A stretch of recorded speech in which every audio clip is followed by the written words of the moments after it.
operation continues to raise questions. And it's not wrong to ask the questions. It doesn't mean that you like the regime. It doesn't mean you don't care about the Iranian people. It means the opposite, okay?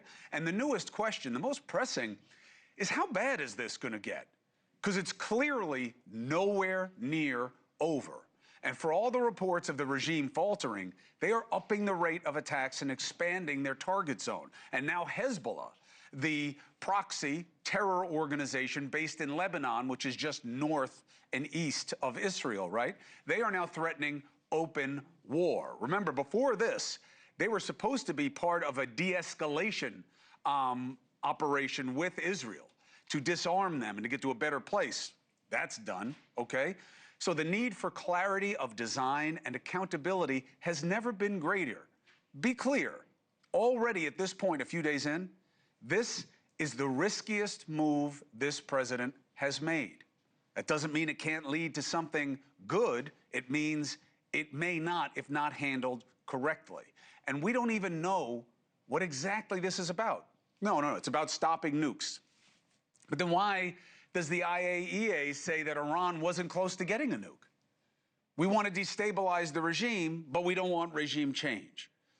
All of it is said, but the actions contradict the stated intentions. How destabilized was the regime by the IDF killing Khamenei if they already replaced the Ayatollah with his own son, no less? And if regime change is not an objective, as this administration tells us, why did the administration also let leak that CIA operatives are now working to arm Iranian Kurds as part of a ground operation in western Iran in the coming days with the help of U.S. and Israeli military to overthrow the regime? By the way, not a bad idea to use the Kurds. Now, I just don't understand, why wasn't this started sooner? Kurds are not only in Iran, of course, they're in the whole region, right? But they make about 10% of the population in the northwest part of Iran. And they could call in more Kurds from neighboring Iraq, okay? Remember, this is a tribal faction society, and there is unity of purpose very often. They are, in Iran, marginalized, targeted by the regime. They have a history of rising up against them, and they are known, especially in recent years, as some of its most ardent and capable opponents. Now, if this situation, epic fury, was many months in the planning, as Secretary Hegseth says, why no plan to get our people out of the region? As many as 1 million Americans living in the Middle East given no escape window, no warning. The administration is ignoring that school bombing. We all know what happened now. Everybody's reporting on it. The longer it goes without explanation, the worse it looks. A lot of kids died. Now, at first, I suspected that the silence was to protect the IDF's role. But is this administration protecting its own? Did America hit that school? It's not just MAGA that's worried about this decision. Epic fury may be the right name, by the way, because fury is wild, unbridled anger. And that's what this seems like, and that's not always suggestive of best-laid plans. First, we were told we obliterated the regime's nukes, and just months later, they're on the verge of having a lot of enriched uranium, but the main monitoring agency doesn't agree. We don't even know whose idea this was. Rubio is usually pretty on message, but then he gave us this word salad. You tell me if you understand it.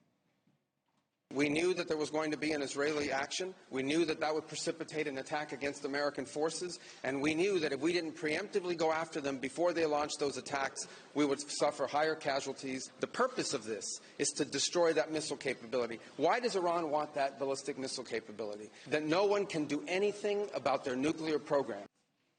Look, I get the objective, but the rationale. I punched you because I suspected you were going to retaliate against me when you learned I had someone else punch you. I mean, needless to say, the secretary had to clean it up today. Somebody asked me a question and said, did we go in because of Israel? And I said, you asked me that, that follow-up. And I said, no. I told you this had to happen anyway. The president made a decision, and the decision he made was that Iran was not going to be allowed to hide behind its ballistic missile program. All right. Now, look, it's not what he said. I'm not playing gotcha, okay? I think the secretary is arguably the most competent person that the president has on his flank. But that's not what he said. And it's likely not what he meant at the time, but he does mean it now because he's parroting what the president wants out there in response to accusations that this is about America, specifically President Trump, doing Israelis' bidding. Did Israel force your hand to launch these strikes against Iran? Did Netanyahu pull the United States into this war? No, I might have forced their hand. We were having negotiations with these lunatics, and it was my opinion that they were going to attack first. They were going to attack if we didn't do it. Now, by the way, that may well be true. There is a case to be made that it is in fact the president that is pushing Israel to be his muscle in the region, okay? And if you look at what's happening and how it just seems that the IDF always winds up doing everything that America's okay with but doesn't want to do itself, well, maybe that is the truth. But the idea that we're getting away scot-free, that we're getting clean hands, tell that to the families of the 6 fallen so far. And they put out the names of 4 and the identities of 4, okay? Tell it to the Amors. Tell it to the Techens. Tell it to the Codys. Tell it to the Corks. And it's not that these people are dupes or patsies or didn't know what they were signing up for, like they're mindless. They're not. They're patriots who put their lives on the line, who knew what they were signing up for, and who believe in their mission much more deeply than any of the politicians that put them in the position. So it's not without cost. These families will never be the same, and according to the president, there are many more that will follow. Now, I'm not saying that it's not worth the cost. That's not my place. But it is the place of the president to tell you why it is worth the cost. Thank you for watching. Subscribe below and download our NewsNation app right now on your phone, and you will get fact-based, unbiased news for all Americans.